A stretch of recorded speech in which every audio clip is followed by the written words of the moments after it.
introduce. This is my team.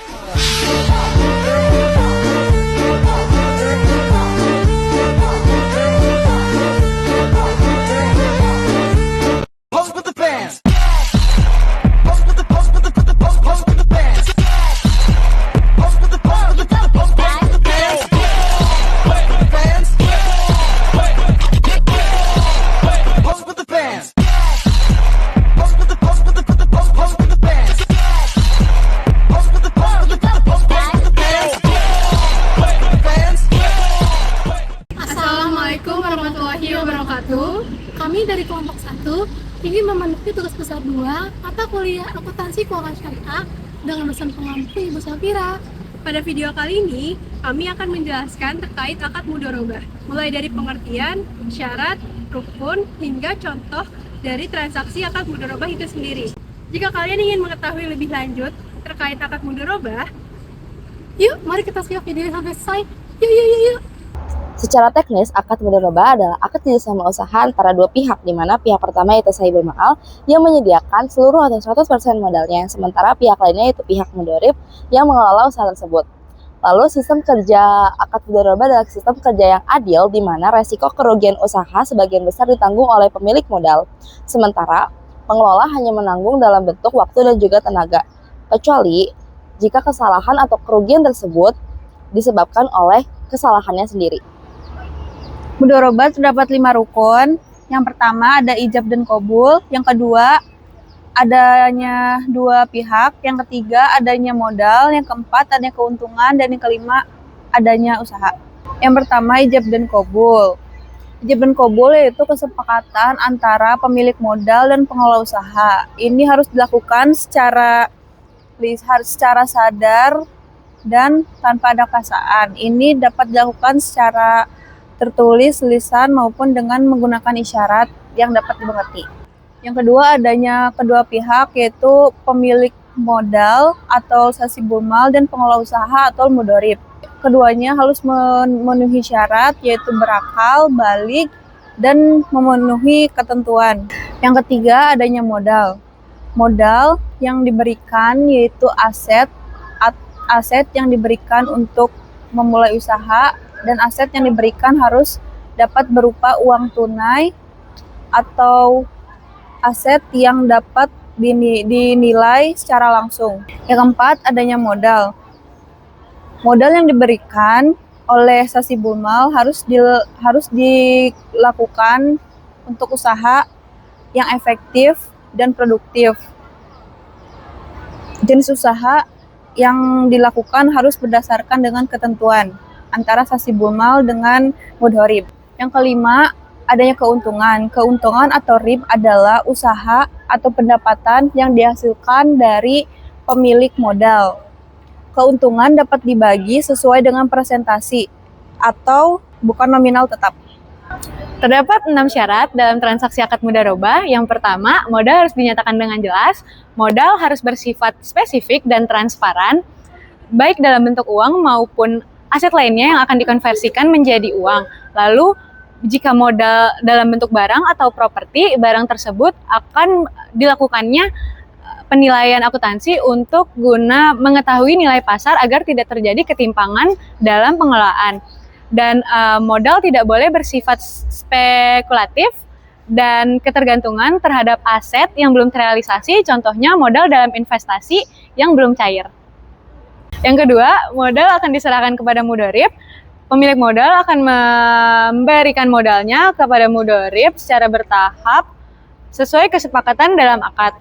Lalu modal tersebut yang sudah diterima oleh mudharib akan dikelola penuh tanpa adanya campur tangan pemilik modal kecuali dalam pengawasan.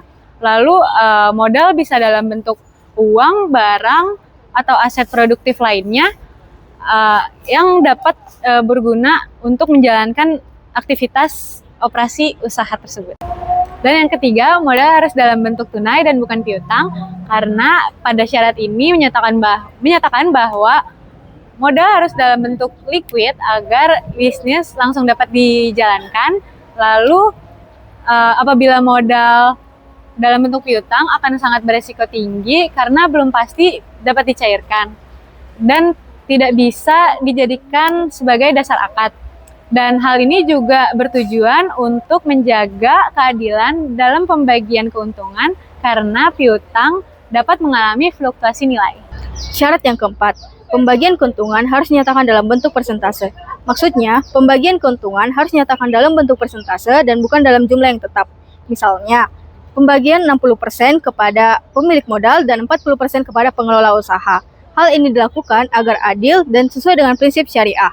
Syarat yang kelima, kesepakatan rasio keuntungan melalui negosiasi. Maksudnya ialah pembagian keuntungan harus dibicarakan dan disepakati antar kedua belah pihak. Kemudian, kesepakatan ini harus dicantumkan dalam kontrak agar jelas dan tidak menimbulkan kesalahpahaman di kemudian hari.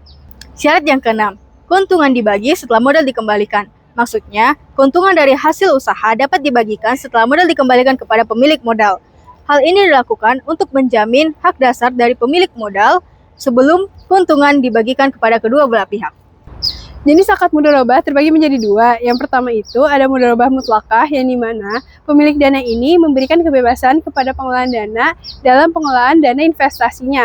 Dan yang kedua ada mudharabah muqayyadah yang dimana pemilik dana ini memberikan batasan kepada pengelola dana mengenai dana, lokasi, cara, dan juga objek dari investasi dan sektor usaha. Akad mudharabah diatur dalam PSAK 105 yang membahas tentang akuntansi untuk transaksi dan kegiatan yang mengandung unsur-unsur syariah. Begitu juga dalam akad-akad syariah yang ada di lembaga keuangan syariah.